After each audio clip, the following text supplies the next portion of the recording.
कार्यक्रम के सह प्रायोजक हैं। नौमिनी गोल्ड, अनोखी तकनीक है जापान की। दयाल पशु आहार, दूध दमदार, आप शानदार। अन्नदाता, अन्नदाता, अन्नदाता, नीत तुम्हारा अन्नदाता, पग पग पर है संग तुम्हारे अन्नदाता। लहू किसानों का बन के पसीना सींचता है धरती का सीना। मेहनत का तेरी हक दिलवाने, नई तकनीक नई खोज बताने। पशुधन को गुणवान बनाना, पौध सुरक्षा को सिखलाना, खेती के सब गुर समझाने, भारत का सरताज बनाने। आठों पहर है संग तुम्हारे अन्नदाता, अन्नदाता। नमस्कार, मैं हूं श्वेता भट्टाचार्य। आप सभी दर्शकों का अन्नदाता कार्यक्रम में स्वागत करती हूं। हर रोज की तरह कार्यक्रम में हम लेकर आते हैं खेतीबाड़ी से जुड़ी हुई बहुत सी लाभकारी जानकारियां। तो चलिए सबसे पहले देखते हैं क्या है विशेष आपके लिए आज के कार्यक्रम में। बैंगन की फसल में लगने वाले कीट और बीमारियों का नियंत्रण।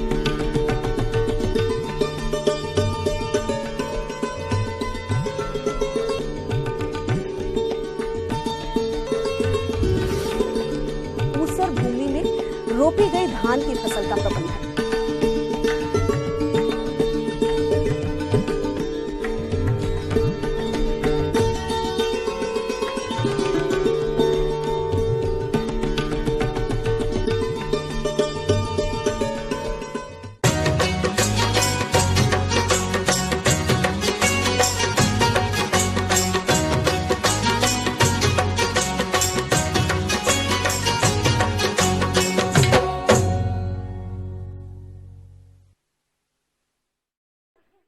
कहता है आसमान पर छेद नहीं हो सकता, एक पत्थर तो मुद्दत से उछालो यारो।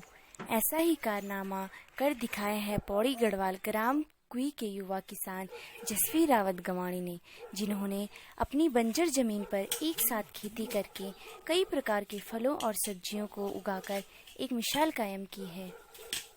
इतना ही नहीं, रावत जी ने क्षेत्र के कई बेरोजगार युवाओं को प्रशिक्षण देने का बेड़ा भी उठाया है तथा लोगों को आत्मनिर्भर बनाने हेतु प्रशिक्षण दे रहे हैं। कुछ समय पूर्व नौकरी छोड़ गांव आए इस नौजवान ने मन ही मन में संकल्प लिया था कि वह गांव में आकर आत्मनिर्भर बनेंगे। इसके लिए उन्होंने खेती को चुना और स्वयं का एक छोटा सा रोजगार स्थापित किया और इस काम में वह सफल भी हुए। इसलिए लॉकडाउन के बेकार समय में खेती व बागवानी को ही अपनी कार्य की ढाल बनाकर बेरोजगारी से उभरने का निर्णय लिया और कई प्रकार की सब्जियां उगाकर एक मिसाल कायम की है। आइए आपको मिलाते हैं धरती के इस लाल जसवीर रावत गवाणी से और आपको उनके विचारों से अवगत करवाते हैं।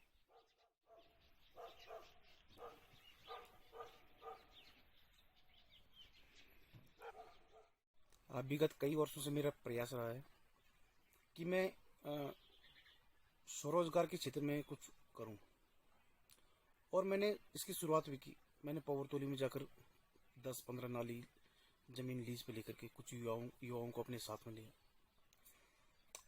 लेकिन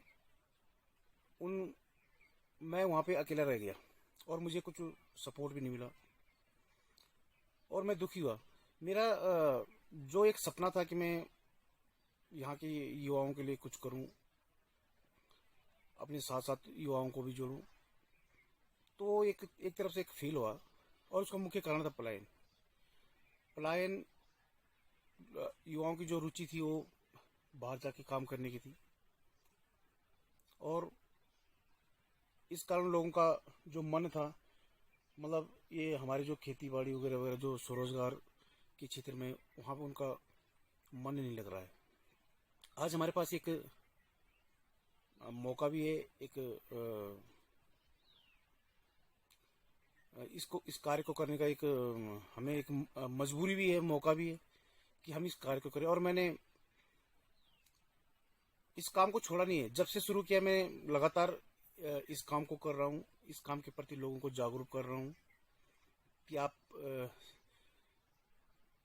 अपने खाने भर तक का तो कर सकते हो, लेकिन ये बहुत कम लोगों की समझ में आया। इसका मुख्य कारण ये भी हो सकता है कि यहाँ पे जो बंदर, सुअर वगैरह वगैरह हैं वो नुकसान करते हैं, लेकिन हम इसकी एक वो कर सकते हैं।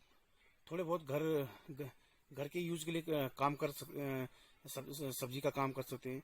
सब्जी का ही नहीं, हमारे जो भौगोलिक स्थिति है, हमारे क्षेत्र की जो भौगोलिक स्थिति है, यहाँ पे हमारे पास जंगल, जमीन, बहुत सारे नेचुरल चीजें हैं और हम उनको ध्यान में रख करके उस चीज का उपयोग कर सकते हैं।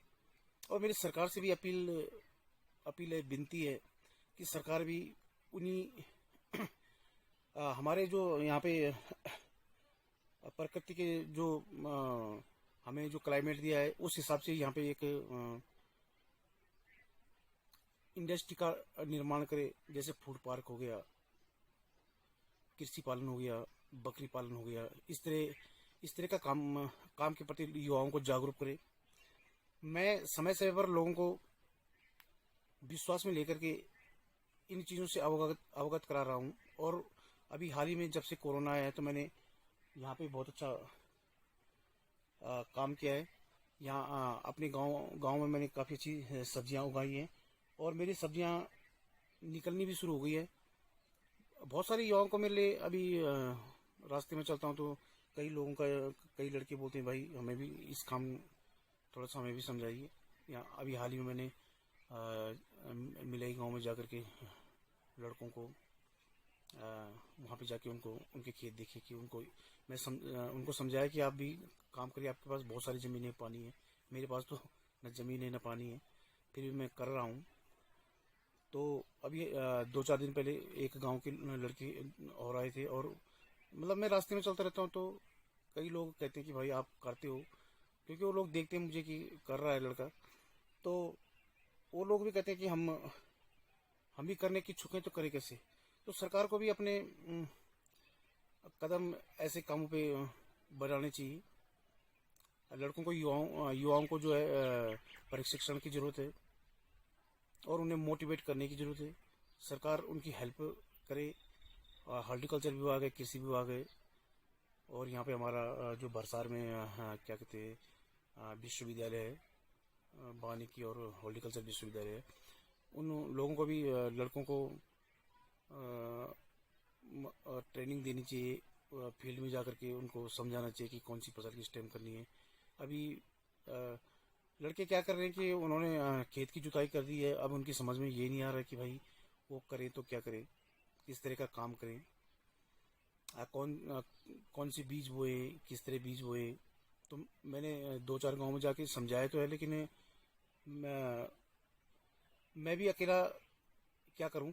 लेकिन सरकार को जो विभाग हैं, अन्य जो ये विभाग है उन विभागों को जाकर के उन युवाओं की हेल्प करनी चाहिए, उन युवाओं को प्रशिक्षण देना चाहिए और उन लोगों को ये समझाना चाहिए कि आप इस टाइम कौन सी फसल बो सकते हो। अब लड़कों मैं नीचे क्षेत्र में गया था तो कई लड़कों ने अभी टमाटर की पौध डाल की है। अब टमाटर की पौध होने में लगभग अभी उसको लगाने तक का जो समय अभी 1 महीने और लग जाएगा।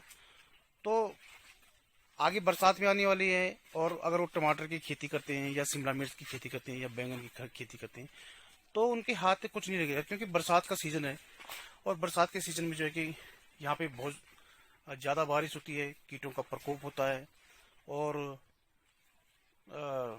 उनको कई परेशानियाँ होंगी। तो उनकी जो मेहनत है उस मेहनत पर उनको कोई लाभ नहीं होगा तो अगली बार उनका जो एक मनोबल टूट जाएगा। तो सरकार को जो विभाग है, सरकारी विभाग है, उनको प्रशिक्षण देने की जरूरत है। अब आप मेरा ही ले लीजिए, तो मैंने काफ़ी पहले समय से मुझे अनुभव इस चीज़ का कि मैं कौन सी फसल किस टाइम पे वो मेरी ये जो टमाटर आप देख रहे होंगे, ये टमाटर लगभग 3 फीट 3.5 फीट ऊपर जा चुकी है और इसमें टमाटर भी आने स्टार्ट हो गए, टमाटर लगने शुरू हो गए। मेरी ये फ्रांसबीन की फसल है। तो आप देख रहे होंगे कि फ्रांसबीन लगभग मैंने अभी 25-30 किलो फ्रांसबीन यूज भी कर ली है और अभी भी ये मेरे पास ये फ्रांसबीन लगी हुई है। तो मैंने इसी तरह के 15-15 दिन के गैप में लगभग 2-3-4 खेत तैयार किए हैं कि मेरी एक फसल खत्म हो जाए तो दूसरी फसल शुरू हो जाए और दूसरी खत्म हो जाए तो तीसरी शुरू हो जाए। तो इस तरह मैंने यहाँ पे एक वो किया है। ये मेरी देखो ये बंद गोभी भी तैयार हो चुकी है और इसी तरह बंद गोभी मैंने कई उसमें डाली हुई है कि अभी 15 दिन ये हो जाएगी तो 15 दिन बाद दूसरी शुरू हो जाएगी। इसी तरह फूल गोभी, ये मेरे फूल बनने शुरू हो गए हैं। तो मेरा कहने का मतलब है कि जब तक आप युवाओं को इस चीज़ में वो नहीं करेंगे, उनको ट्रेनिंग नहीं देंगे, उनको प्रशिक्षण नहीं देंगे तो उनको नुकसान होगा और अगली बार उनको नुकसान हुआ तो उनका मनोबल एक टूट जाएगा कि हम जिस चीज़ में हमने मेहनत की थी, जिस चीज़ में हमने लगन से काम किया था, अगर उस चीज़ में हमें फ़ायदा नहीं हुआ तो हम इस काम को क्यों करें। मेरा कहने का मतलब है कि सरकार के पास भी एक मौका है पलायन रोकने का, यहाँ पे प्रदेश का विकास करने का और प्रदेश में एक क्रांति लाने का, क्योंकि इस टाइम युवाओं की कमी नहीं है। पहाड़ का पानी भी पहाड़ में है और पहाड़ की जवानी भी वापस आ चुकी है। तो मेरी विनती है यहाँ पे सरकार से कि सरकार को अपने कदम आगे बढ़ाने चाहिए। उनको युवाओं को प्रशिक्षण देना चाहिए। ये समय है कार्य को आगे बढ़ाने का और इस कार्य को आगे बढ़ाना चाहिए। युवाओं की मदद करनी चाहिए और युवाओं को प्रशिक्षण देना चाहिए और गांव को एक समृद्धता की ओर ले जाना चाहिए। जब हमारे गांव समृद्ध बनेंगे, हमारे लोग समृद्ध बनेंगे तो हमारा उत्तराखंड समृद्ध बनेगा। तो मैं ज़्यादा न कहते हुए अपने सरकार से पुनः अनुरोध करता हूं कि आप युवाओं को इस ओर प्रशिक्षित करिए, उनका रुझान इस ओर खींचिए कि वो यहाँ पे हमारी भौगोलिक स्थिति के हिसाब से, हमारी जो भौगोलिक यहाँ पे क्लाइमेट है, जो हमारे यहाँ पे हमारे पास संसाधन है, उन संसाधनों को ध्यान में रखते हुए उनको यहीं पे स्वरोजगार का अवसर दिया जाए ताकि प्रदेश समृद्ध बनेगा, गांव समृद्ध बनेंगे और गांव समृद्ध बनेंगे तो प्रदेश भी समृद्ध बनेगा। धन्यवाद। जय उत्तराखंड, जय भारत।